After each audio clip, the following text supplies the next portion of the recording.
Yo, what's up guys, I'm back with another absolute heater. First off, massive apologies for missing the last week upload. Sometimes the creative flow just isn't there. But when inspiration strikes, it strikes hard. Today we are going to remix Empty by Martin Garrix and DubVision. Originally a progressive house track, but I'm going to flip it into a STEM style future house banger that's gonna make your speakers cry.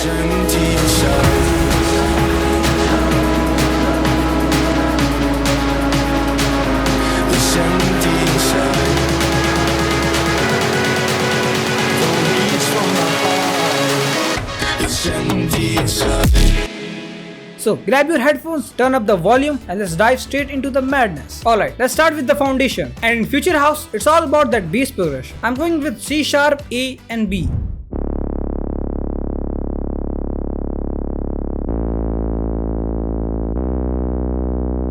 You hear that? That's the DNA of our track. But we cannot stop here. Let's add some top notes to give it that stamped vibe. I will go 7 semitones up.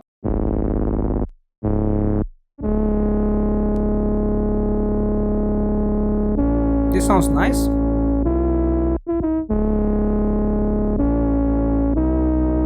This already sounds pretty dope, but for variation, I'm duplicating this and adding just one extra note here.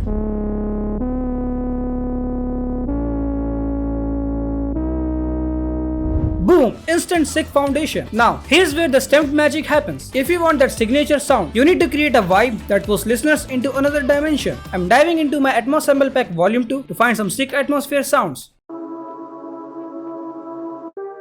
This one sounds pretty cool. So, I added a bunch of these samples.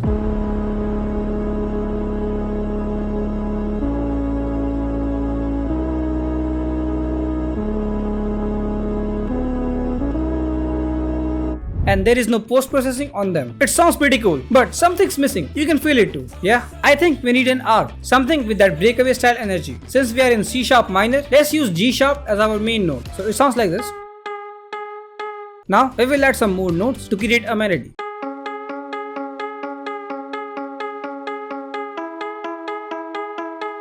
I will add this layer too.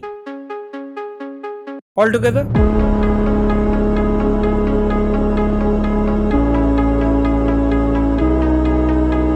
Alright, this sounds pretty sick, but let's add some movement with cutoff automation.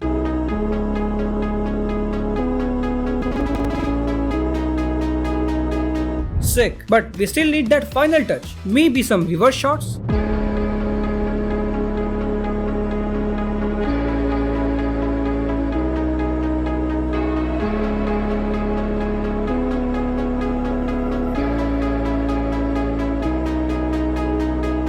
That's what I'm talking about. Now, moving into the verse, we need to add more movement. So, I'm adding a pluck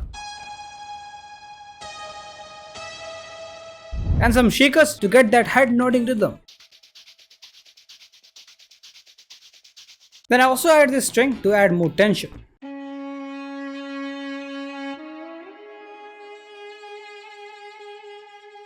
So, it sounds like this.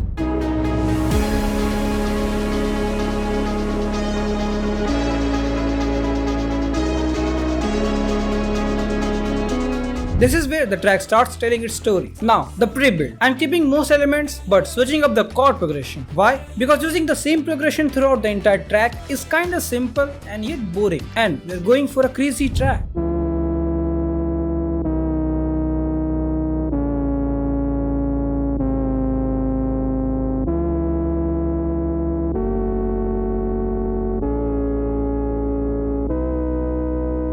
Then I also added cutoff automation for the chords.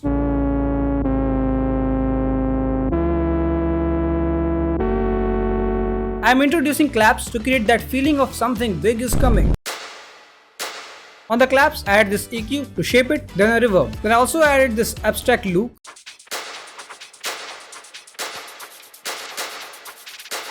I'm certainly introducing the lead melody with this pluck, so when the drop lead hits in the drop with all the layers, it sounds familiar but fresh. For the effects, RC20 doing its magic, then Stereo Shaper to make it wide, and Suit 2, which is sidechain to the vocals. Then I also add this pluck. It provides texture to the main chord progression. And for the effects, again RC20, a bunch of ODD, then ping pong delay, some saturation, then EQ to shape the sound, then Suit 2, which is sidechain to the vocals again. Without effect, it sounds like this. with effect. So our pre-build sounds like this.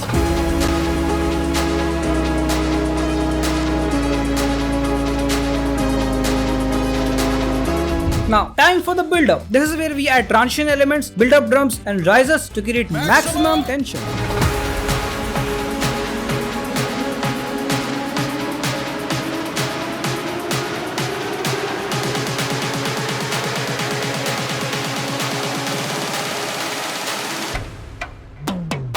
But here's the secret sauce, build up automation. In the last video, I got a comment to explain the automation clip in detail. So yeah, you asked and I deliver. First, I rendered out all the synths, not necessary, but it saves CPU and lets me focus on the creative process. In the build up, you want power without overpowering the drop. That's where the build up automation becomes your best friend. So as you can see, I'm gradually decreasing the synth volume before the drop. This creates space. On this synths, I'm adding this volume automation, decrease the volume right before the drop. Now, the drop leads. I'm starting with a fruity filter to introduce them subtly. Then adding reverb for spaciousness. And sometimes leads are too loud, sometimes too quiet. Volume automation lets you write that perfect balance. But wait, there is more. Master effects are where good producers become great producers. Volume automation. Reduce the overall track before the drop, making it hit way harder. High pass automation removes the low end right before the drop, so when that bass hits, it feels massive. Don't go crazy with this. Here's the flaw trick. Make the track slightly mono before the drop, then make it normal when the drop hits. Combine these techniques, make your drops absolute banger. Also use this vocal fill, which is pretty sick.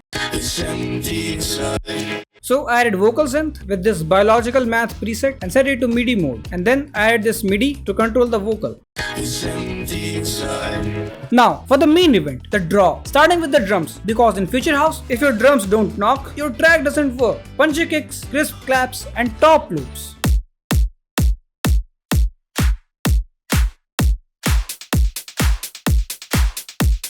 Then drop fills for groove.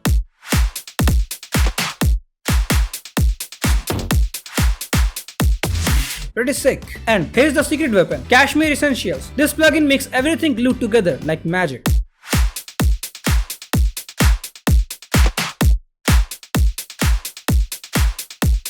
On the kick, I added the shaper box using the inverse sidechain technique on the kick. It's basically using the same sidechain but flipping it vertically for the main sidechain source. Check out this video if you want to know more about this trick. Then on claps, just an EQ to cut the low end and a clipper. Then same on top loop, and at last a clipper to control the peaks. That's it. And in the second part of the drop, just another top loop. Now, the real stem signature, bass taps. And for the effects, just Valhalla room for reverb automation, and at last clipper to control it. Now, the drop synths. Let's start with the bass.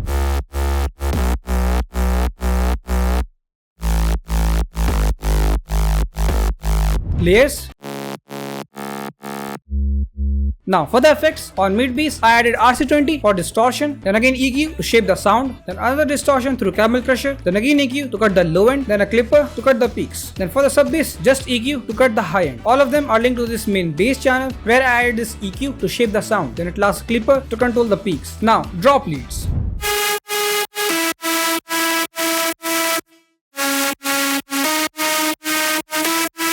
Layers. This one is from my Serum 2 soundbag. If you are interested, you can check it out. Link is in the description. And for the effects, Camel Crusher for distortion, OTT to glue it all together, then again EQ to shape the sound, then Decapitator for distortion, then again saturation, then another EQ to shape the sound. Then I added Cashmere Essentials, then Fruity Filter for automation, Valhalla Room for automation, then Fruity Balance for automation, then a G-Clip to cut the peaks. Then I added bunch of automations, which adds movement in the track.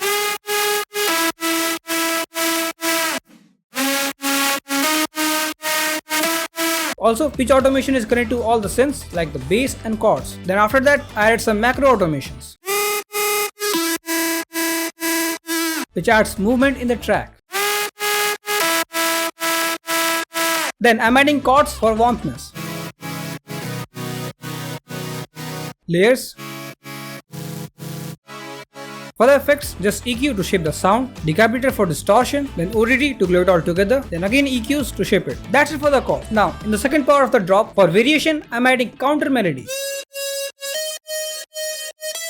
This one is also from my Serum 2 soundbag, and I added this ambience and pluck from the verse.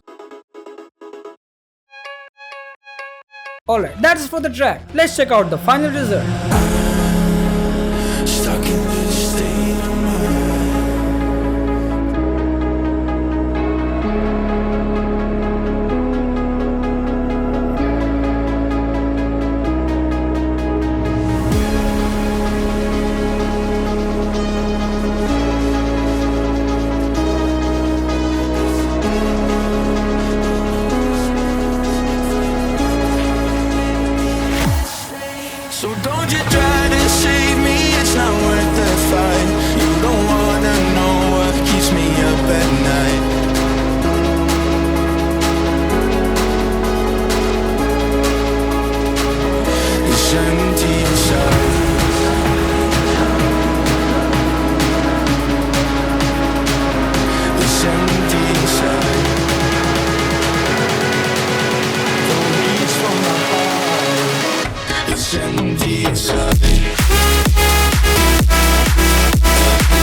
not gonna lie, this one is pretty good. With a bit more polish, this could be a legitimate banger. And there you have it, from Martin Garrix empty to full stamped future house banger. If you enjoyed this video, smash that like button, share it with your producer friends, and subscribe if you haven't already. And don't forget to check out my Serum 2 sound bank and Atmospheric Sample Pack Volume 2. This helps me to keep making these videos, and your supports keep this content coming. And let me know what track should I remix next. Drop your suggestions in the comments. Have an amazing weekend, and I will see you in the next one. Peace.